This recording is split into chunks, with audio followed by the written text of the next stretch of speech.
Before I dive into this, wait, I'm going to take off my glasses because I broke them and now there's rainbow duct tape on them and that's uncomfortable.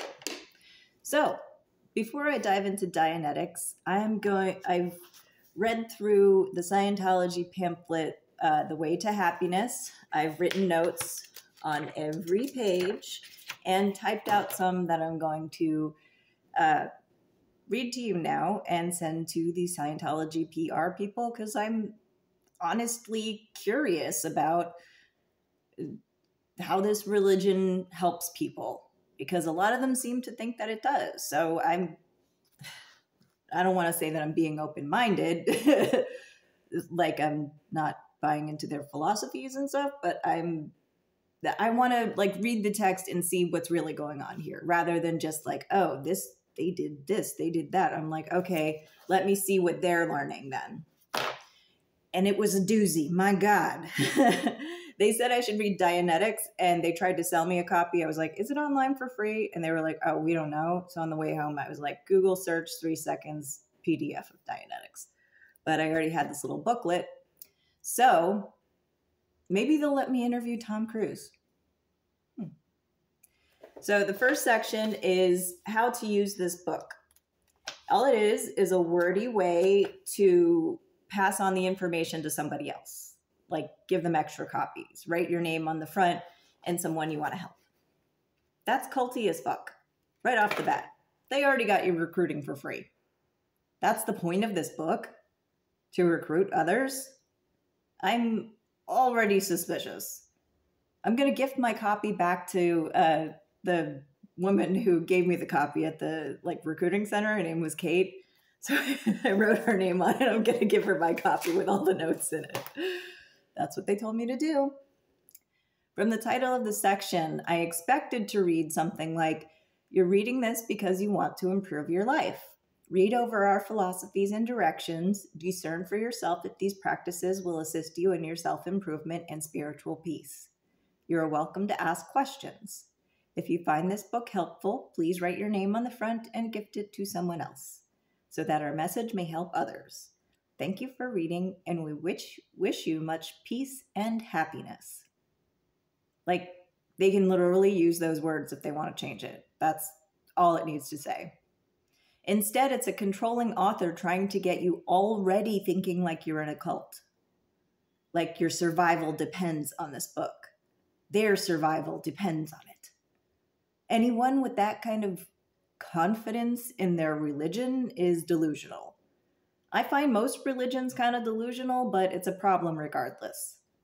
They're welcome to use those exact words that I thought it should read. That's for free. I need to get paid for this kind of thing, though. The L. Ron Hubbard worship really has got to go. He was not a nice man. And everything that I knew about him before I had that opinion, after reading this, I am totally correct, and he's even worse. I'm serious. This book, it's fucked up. The next page says why I wrote this book, with just one sentence. The least wordy sentence he has ever written. Your survival is important to me. Good to know. Kind of a loaded question, though. I mean, don't we need to be more than just surviving? Why not your happiness is important to me? I trust the second one more. The title of the book is The Way to Happiness. Is happiness essential to survival? Some very unhappy people live very long lives, like Henry Kissinger. Are we only surviving if we're happy or if we're not happy? Will we die if we're unhappy? How is this the way to happiness? If unhappiness kills us, does that mean happiness is more important to him too? It's like so many meanings. Then there's a self-care section. Excuse me. Okay. Get care when you're ill. Does Scientology provide health care for their workers? Keep your body clean is all about being disgusted by people who don't bathe or wash their hands, and you're within your rights to tell them to bathe. When's the last time you told someone, go take a shower? Like, unless they're like your teenager. Does Scientology offer showers to homeless people? Hire estheticians if you require this for your religion. Wouldn't that make them clergy? The next one is preserve your teeth. Again, does Scientology provide dental care for their workers? Do they offer free dental care for homeless people who can't afford it? Suggest to others to preserve their teeth. When's the last time anyone told anyone, fix your teeth? I mean, besides Rudy Giuliani. No one ever says, fix your teeth to Brad Pitt. Eat properly is the next section, and it starts, people who do not eat properly are not much help to you or themselves. This is such a mean and judgmental way to start. Why is he immediately comparing you to someone else? Judging people for behaviors that are not easily controlled, and lots of people struggle with it. Most likely the people who are reading this book. He's like saying you are one of these people. The next one is get rest, and it starts, although many times one has to work beyond normal sleep periods, meaning he's going to work you to exhaustion, so you're too tired to think for yourself. Then it's all judgmental about people who are just tired. Then he tells you to insist they get rest. How is this improving your life or being compassionate to anyone? I hate this book already. It's so mean. The next section is be temperate. I asked Scientologist Kate what be temperate means to her, and she handed me this book and showed me the section. It's the first one. First part says, do not take harmful drugs. Does not define harmful, though. What does harmful mean? Weed isn't harmful. Scientology doesn't want people smoking weed because that drug makes you calm and think for yourself. This book keeps trashing people who use drugs like they think they feel better and it's a delusion. No, that's a chemical reaction, and a delusion is an emotional fixation on a reality that doesn't align with actual reality, according to my psychiatrist. What does delusion mean to L. Ron Hubbard? They didn't define that either.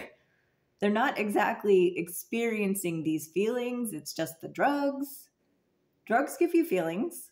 Delusions arise from denial when addiction arises from drug use. Is that what he means? Please clarify. He ends with encourage them to seek help. Which, I mean, is a more compassionate thing to say than insist people bathe. That's just mean. Some people don't have a shower or they're too depressed. Otherwise, it's a dominance thing, and yeah, call those people out. But there's way more reasons for someone to not bathe that are out of their control. Mean to blame someone for something that's not their fault. Encourage addicts to get help is the only way they do, though. Someone's got to care.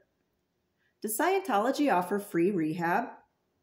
They could afford it, and they should, if this is one of the tenets of their religion. Do not drink alcohol to excess. Drugs bad, except the one of the deadliest and most dangerous. Okay, whatever. This section is even more judgmental of people who drink alcohol. Except it says, alcohol has some medicinal value. I almost lost my fucking mind. Fuck you! You cannot get a prescription for Jack Daniels. Weed keeps me alive, and it's a fucking plant. Don't smoke and drive, y'all. Weed is too strong these days, but goddamn, it is not as bad as alcohol. Deter people from excessive drinking. Deter is a less compassionate word to use than encourage, but it actually has a definition, meaning to prevent or discourage. There's that word discourage. It comes up a lot. Prevent an alcoholic from drinking? How? Hide the liquor? That starts a fight. How is that the way to happiness? Discourage?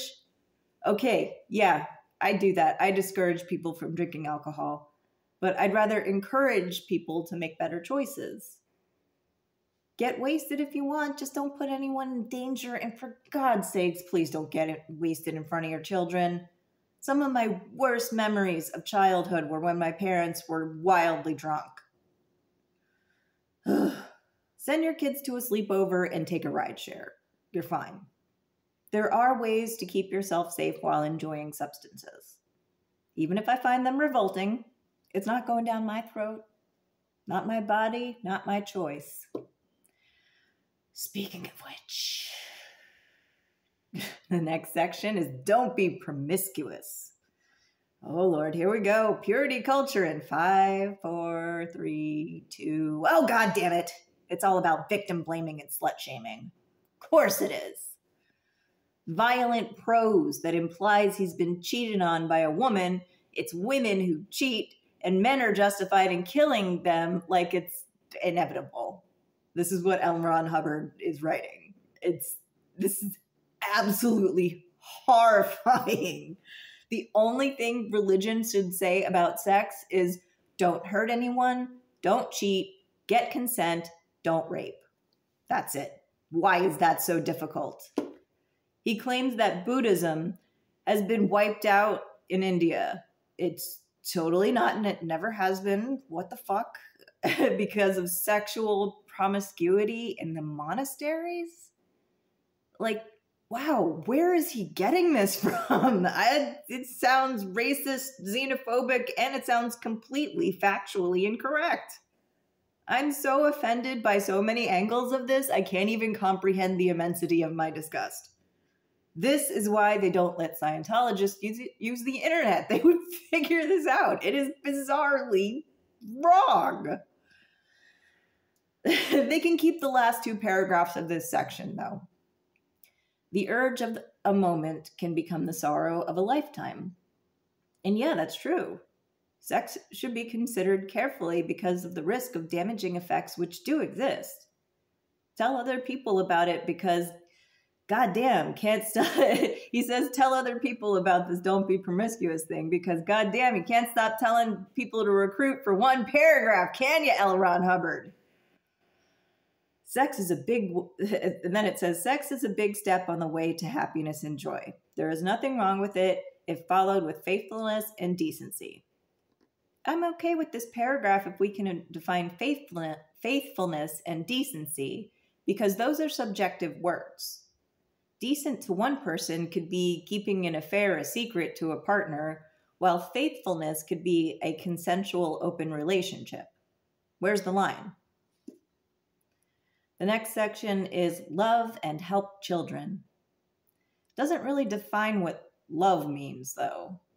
It just is sort of judgmental of different parenting styles, like he's got all the answers. If one does it wrong, what does wrong mean? That word isn't defined. Is it just not L. Ron Hubbard's method? That's wrong. Every other way is wrong. It's not scientific. It has no peer-reviewed data. You can't be the only one who's right. That's ridiculous. Somehow in the last paragraphs, he denies evolution while saying the criminal population was caused by bad parenting instead of the actual cause, gentrification and segregation. No, it's the parents' fault. How exactly is this teaching us to love children? By being a bigot and victim blaming? This is so fucking mean. Not a drop of niceness. He's trying to scare you into being ashamed of yourself. The people who fall for this must have such low self-esteem. How can Tom Cruz stand by this message? Like, I seriously want to have a conversation with him. I doubt he ascribes to all of these beliefs. He seems like a reasonable and compassionate man. In this section, there's a wordy recitation of what the child can become and not explaining anything about that and stating that it's a liability for everyone if done improperly, like not explaining how. Raising a child should not make them a liability. That's a mean thing to say. It tells you to recruit your child or they will not survive. How? How are we dying without following these biased and uncompassionate rules that you're not clearly laying out? Everyone is dying all the time. Some of us just survive. Just because I'm surviving doesn't mean I'm happy. Those two things don't always go together, but he acts like you're gonna die if you don't follow his rules. That's a disprovable solution in this life. I mean, at least the Catholics tell you gotta wait for the judgment day. There's no way to check up on that besides wait and die. Kinda a better grift, in my opinion. Scientology is starting to feel like it's been designed with a hatchet. A tiny bit of good advice about listening to kids until he tells you to let them help. So they don't feel obligated. Children should not inherently feel obligated for needing help. Foster a sense of independence, sure, but don't make them feel like they owe you a favor. That's so mean and discouraging. Mom helps you work through a math problem. She's got no math problems for you to work out, but you don't owe her, and she's happy you're learning. Really think through what he's suggesting, and it makes very little sense. The next section is honor and help your parents. Again, this puts obligation on a child for their upbringing. Children didn't ask to be born. They are owed food, education, childcare until they reach the age of 18, and they should not get a bill when they leave home. This is the way to trap children into Scientology when they're raised in it. Like they owe their parents. They owe the religion. Do they let children sign a billion-year contract? Do those contracts hold up in court? I seriously doubt it. I do believe in taking care of loved ones as they age, obviously. I'm working on getting my shit together so I can help my parents have an easy retirement. They've worked so hard and struggled while helping me through my mental health recovery. I owe them for the help that I've been given as an adult, but they don't expect a return. I personally want to make it up to them tenfold. It's not an obligation. Obligations between family members create rifts. Love should keep a family together, not obligations. This isn't telling me how to be happy, only how other people are unhappy. I'm not getting any helpful suggestions here, and I'm already on his side about taking care of the elderly, but just not about why. Also, what if their parents were abusive? Or like a gay kid who gets kicked out of his house? Don't honor those monsters. The next part is set a good example. To who? This section talks about influence and has a baffling contradiction. Anyone trying to discourage you is trying to do so because they factually mean you harm or are seeking to serve their own ends.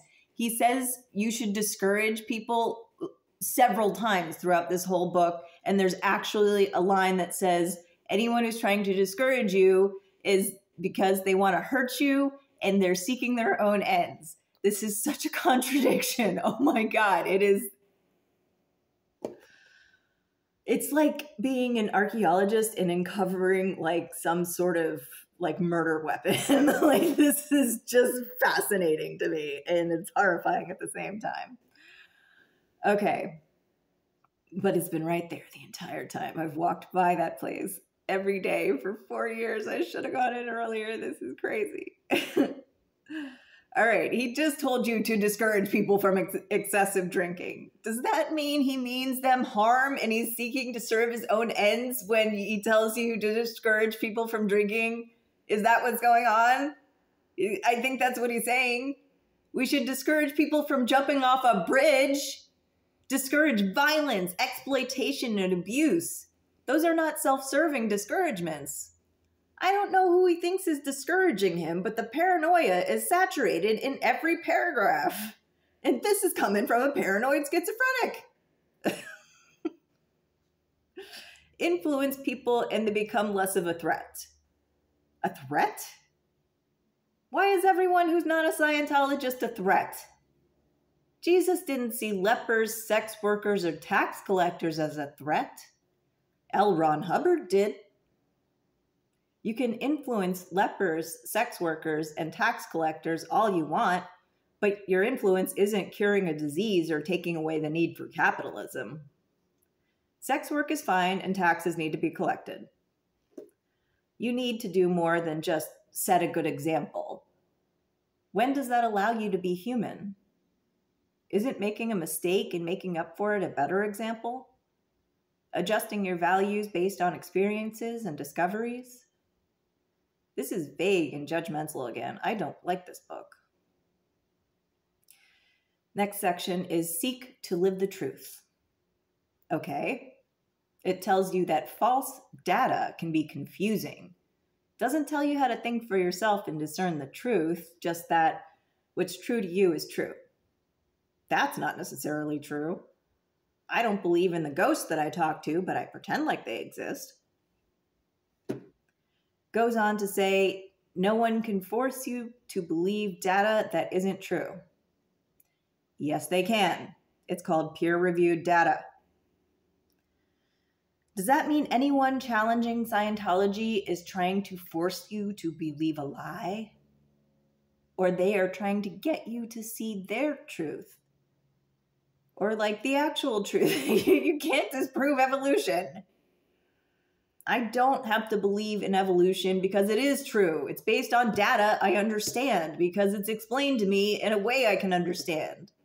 I can't force other people to believe it, but based on what's true to you is true, that means evolution is true as well, since it's true to me, right? The logical fallacies in this statement are so ironic, I need the Heimlich maneuver. I'm just choking on the irony here. He's confusing your thought process, making you doubt everything that's not Scientology. It makes no sense on purpose. Do not tell harmful lies or bear false witness. I'm on board with this. That entire section. Good stuff. Do not murder. Okay.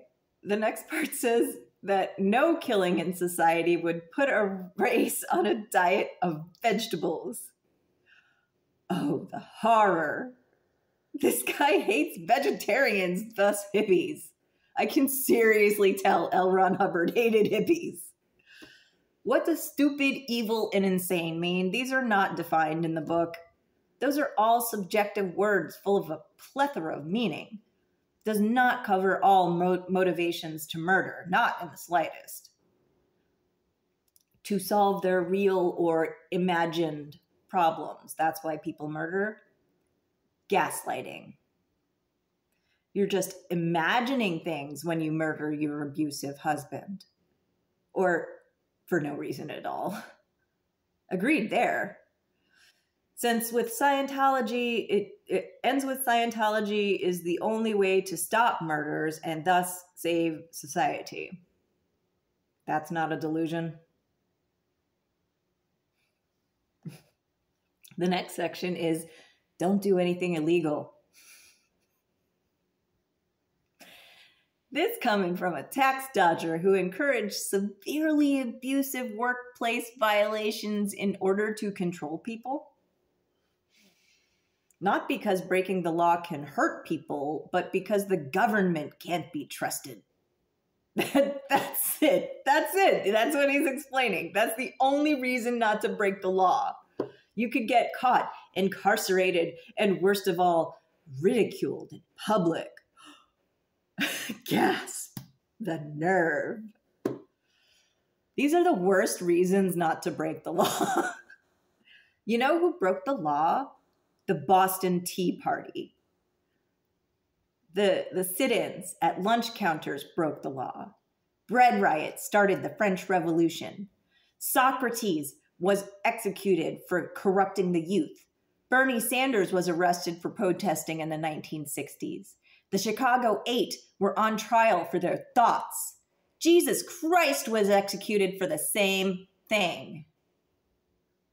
I broke the law by crossing a line and sitting on a sidewalk. The definition of trespassing is being in a non-public place and refusing to leave. I didn't refuse to leave. I was already sitting on the sidewalk tweeting about it when the cops showed up. The police didn't de-escalate shit. I'm forever traumatized because that security guard said, "You have no business here," and ended up throwing away his entire career as a security guard and his right to vote. Who was really in the wrong there? I was seconds away from getting up and walking away for good. I should have done that first. I did not deserve what happened to me. I broke the law, and I don't regret it. I regret not walking away. If Scientology doesn't agree with me on this, I don't need them. This is my truth. The next section says, the way to happiness does not include the fear of being caught. That's the only reason not to break the law, because you could get caught. What about guilt? Fear of being caught isn't guilt. Some people lack remorse and their only fear is being caught. The Golden State Killer wasn't caught for decades, and he had a wife and family in the meantime. Found happiness after violently raping and murdering people. He didn't fear getting caught because he was a cop. He's in jail because Michelle McNamara tracking him down. DNA just proved it. A lot of people break the law and don't fear being caught. That's not inherent. I wonder which laws he's talking about specifically. Probably the ones that ruined his reputation. Support a government designed to run for all the people is the next section. I actually like this chapter. I did not like that it started, the first sentence is unscrupulous and evil men, because there's so much invisible enemy attacking in every introduction, it is just driving me mad. Because he went on to explain that special interest group and insane dictators create bad governments, and we should withdraw our cooperation while not doing anything illegal. Okay. When a government is obviously working hard for all its people, we should support it to the limit. That's in the book. Also says that we should educate people on how the government works. I'm in agreement here. Kind of subtly supporting the civil rights movement without the balls to outright say it. Like, where's this going? At this point, I don't trust it. Then the next one. Do not harm a person of goodwill. So you can harm people with bad will. We are all a mixture of good and bad. But it kind of seems like this chapter is saying to support teachers, healthcare workers, and firefighters because society wouldn't run without their compassion. God damn it, I do not want to start agreeing with this maniac now. The next one says, be of good appearance. Soap and things are easy to obtain, is what he says. Not when you're paying your workers $50 a week. Fuck you. Scientology should provide these things for their workers. At least this section says that you should compliment people when they look good and gently help them when something seems wrong. The word gently is more compassionate than insisting someone bathe or fix their teeth. Working isn't an excuse to get messed up. Literally uses this phrase without explaining what messed up means. And he says messed up more than once too. Coal miners get messed up, but he says there's no excuse to get cleaned up after. Is he paying for soap? Or are coal miners scrubbing themselves with horse soap in a rusty wash bin? I don't want to sound mean, but this guy is an incredibly shitty writer. I am so much better. I'm a better writer than most people, but I could crush L. Ron Hubbard in any writing competition. I am goddamn sure of that. The next section says, take care of your own area. Okay. The first 3 paragraphs are attacking an imaginary enemy again.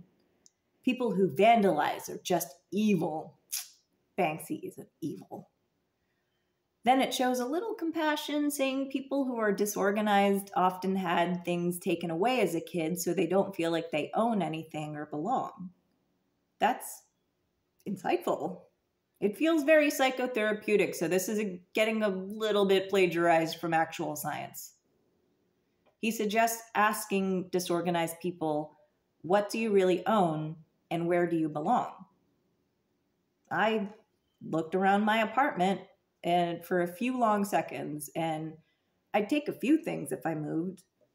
I don't belong here in a lot of ways. I'm here for now, and I belong where I feel safest.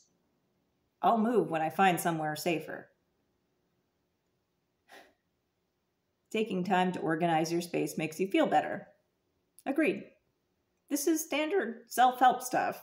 The entire section about protecting the environment is completely acceptable. I wish more religions had a requirement to take care of the planet.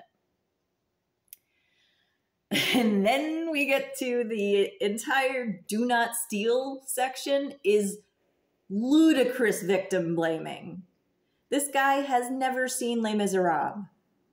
Jean Valjean was in prison for 19 years for stealing a loaf of bread. A lot of people don't steal because they're evil. It's out of hunger and necessity. Don't steal a thief's shoes because he obviously can't afford another pair. Then he has to steal a new pair. Goes on to say thieves are either proving they aren't able to earn the items honestly, or they have a streak of insanity. Another instance of the word insanity, like he's saying insane people are evil, like it's their fault. Which of those are their fault? If they aren't able to earn it, or if they're insane, that's ableism. This is straight up ableism. This is like the definition of it. Oh God, here we go. This is grueling. I hope you're still with me. Be worthy of trust. Society runs on trust. I don't agree that losing trust in someone makes them worthless, though. Untrustworthy people can be worth the effort to earn it back. Lying and deception are learned behaviors and often defense mechanisms. It's often not their fault, but it can be improved with compassion. Don't tell them they're evil. Give them the opportunity to tell the truth. The next section is keep your word once given. I've broken promises. I guess I'm out as a candidate. I've been forgiven sometimes. I regret breaking promises and try to make it up to people. I'm only human. I'm still giving reasons like he's giving reasons to keep your promises because people will shun you for not keeping your promises. Not like it hurts people's feelings and reflects badly on you. It's like, it's all about the external, it's not about how it makes you feel inside. It's about how people see you. So this is not self-help. It's the opposite of self-help. There are gentler ways to say some of these things that aren't so paranoid. And I have schizoaffective disorder. I'm paranoid all the time. And I'm reading through this like this guy is the most paranoid person I've ever read. That's saying something. Come on. The next section is fulfill your obligations.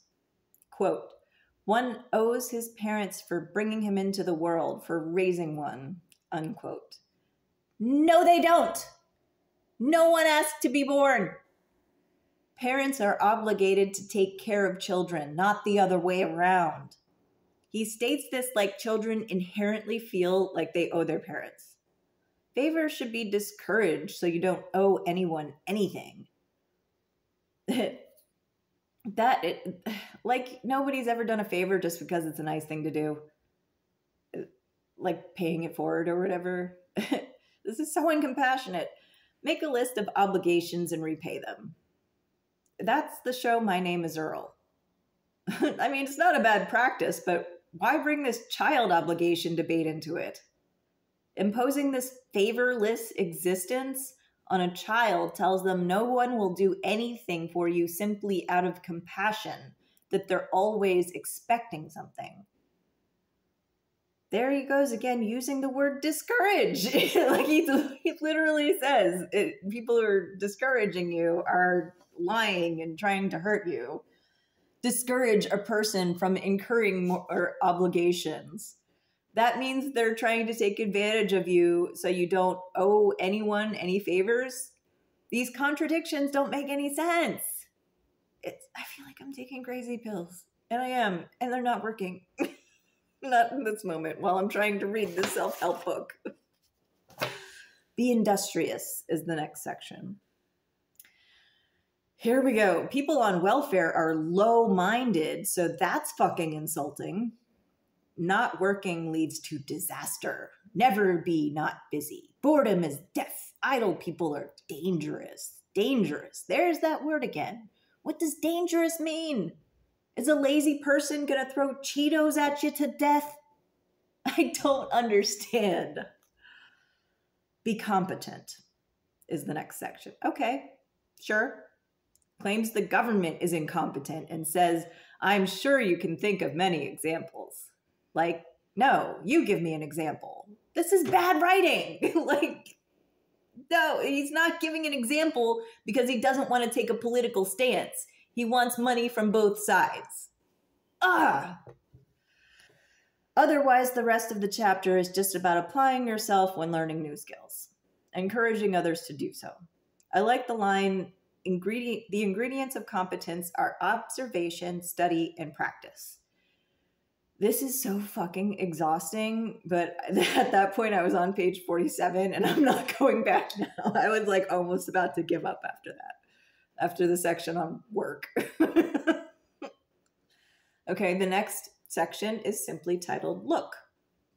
What you observe is what you observe. If someone isn't seeing something from your perspective, ask them to take a step back and look. True competence is based on one's ability to observe. This sounds like mindfulness. Is this mindfulness? The next section is learn. Learning is a very overlooked aspect of our education system. We shouldn't be creating, quote, factories for parrots, unquote. The whole idea of going over a subject, clarifying words you don't understand, and helping others do the same continually throughout life. Like, yeah, that's a good thing. The insane cannot learn. L. Ron Hubbard hates the insane and thinks it's their fault. It's like he equates the word insane with evil. He has no compassion for the insane. Legally, an insane person can get off for a murder charge, so that makes no sense. I really hate the ableism mixed in with otherwise common sense advice. Like, ugh, this is grueling. The next section is practice. Movie stuntmen who don't practice, this is a quote. Oh my God, it's baffling. Movie stuntmen who don't practice first get hurt. So do housewives. What? This is the most goddamn baffling metaphor I've ever read. It just drops that right there in the middle of the page like a turd in the middle of a Thanksgiving dinner table. Okay, yes, stuntmen can get hurt. It's part of the job. Even well-practiced stuntmen can get hurt, too. Housewives? What is that supposed to mean? An oven can explode? Electrocuted by the vacuum cleaner? Burns the roast and the husband is rightfully murderous? What in the actual fuck, Elron? It's like you don't know how either of those jobs work, and perhaps this is a joke? Was that a joke? I seriously can't tell. This is the wordiest fucking book of my life. Jesus, I'm dying here. The rest of the practice section goes over and over how you'll be better at your job if you practice and encourage others to practice. This is so mind-numbingly grueling. I can tell how people are getting lulled into a cult mentality. He writes this way on purpose. It's not sloppy, it's relentless. Always getting you to recruit others. The last line is, the way to happiness is best traveled with competent companions. This is why no one wants to travel with me. I am incompetent when it comes to money, a lot of the time. I'm extremely competent when it comes to trip planning, finding cool places to stay, and activities endemic to the area. I just haven't had the money in a few years, and it's because I've been in mental health recovery, struggling with earning the money I need to have that kind of life. The life where I could fly off to the East Coast and see my parents, visit Angelina Jolie's studio, meet her in person, and have dinner with my Uncle Michael. I respect competent people like them, and I aspire to be competent in ways I'm currently lacking, and cognitive behavioral therapy has helped, plus my psych meds. Can people accept my current lack of financial competence and help me learn on the job? That's what I'm looking for. The next section, oh God. Ugh. Respect the religious beliefs of others. I hate this chapter so very much. This is the worst. It goes on to talk about materialism versus mechanism, which are both philosophies based on measurable scientific proof of the universe's structure and functioning. And L. Ron kind of calls their theory of evolution cute and a fad, and attacks them for trying to teach evolution in schools. Like that's disrespecting the beliefs of others to teach children science based on peer-reviewed journals dating back centuries. Basically, he says don't bring it up because that causes wars and trouble. Then mocks atheists. Men without faith are a sorry lot. Faith. Men without faith. I'm a woman without faith, and I am so not sorry. I do not respect the religious beliefs of people who perform female genital mutilation, teenage sister wives, child soldiers, suicide bombers, abortion clinic protesters, or politicians who use women's lives and racism to win votes. I respect the Pope. Seems honest. The next section is the golden rule. Do unto others. Try not to harm people. Good way to start. What is harm, though? It doesn't define harm. It says, would you like them to do that to you? Thinking about it from a negative perspective first seems to fit this pattern of like creating an invisible enemy right from the get-go. Otherwise, I'm on board with the harm reduction. It finishes, if you can persuade people to apply this. See, this isn't just self-improvement, this is cult stuff. Always recruiting when you sign off. Create enemy, imagine bias scenario, call to action. There's a formula. This is carefully planned and it's disturbing. Next part is treat others as you want them to treat you. And God damn it, this is so wordy, it should be considered a war crime. Word crime. There's this one section where he asks things like, you want to be treated with good sportsmanship, not hoodwinked or tricked. First of all, those are adorable retro words, but this guy is so paranoid. There's a list of good words, though, that should replace this entire chapter. This list of words, it's like this should be on their creed or whatever. Justness, loyalty, good sportsmanship, fairness, honesty, kindness, consideration, compassion, self-control, tolerance, forgiveness, benevolence, belief, respect, politeness, dignity, admiration, friendliness, and love done with integrity. God, those are so many words. Oh my God, it's too long. It's like he threw up a fucking thesaurus on the page. Those virtues are an entire philosophy that could replace the entire religion. Seriously, that's how you be nice. Those are all words that make up the definition of nice. Those are all politeness, I feel like can be tossed asunder sometimes though. You can be polite to George W. Bush if you want, but I'm still calling that fucker a war criminal and I don't have to respect him. This is America. America was built on challenging authority. I'm doing my patriotic duty by criticizing the government, and anyone who doesn't is a goddamn commie. Otherwise, those are all good. I kind of like the line, a pebble dropped in a pool can make ripples to the furthest shore. That's nice. The next section is Flourish and Prosper, and is all about how there are people who will try to hurt you and break you down, but the best vengeance is to flourish and prosper.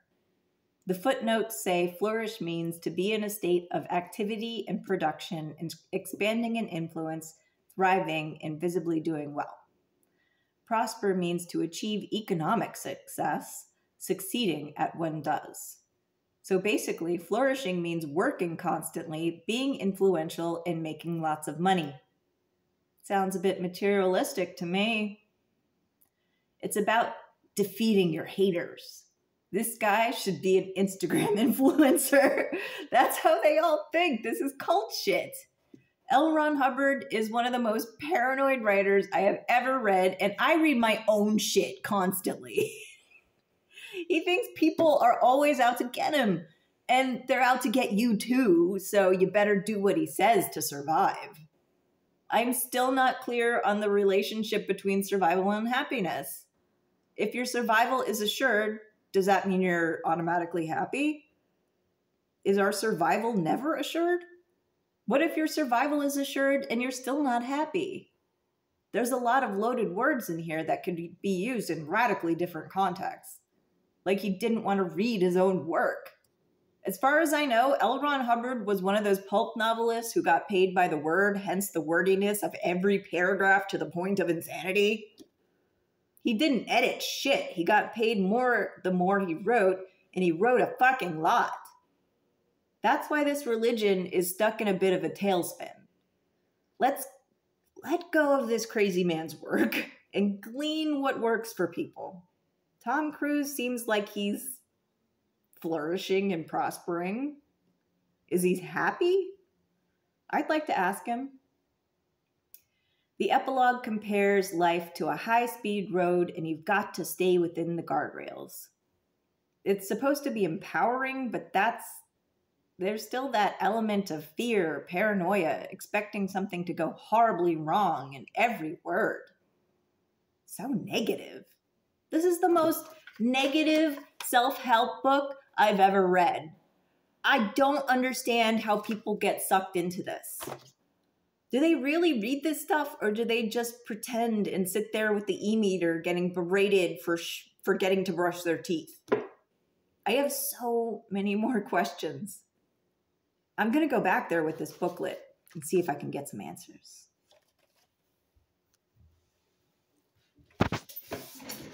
Damn it,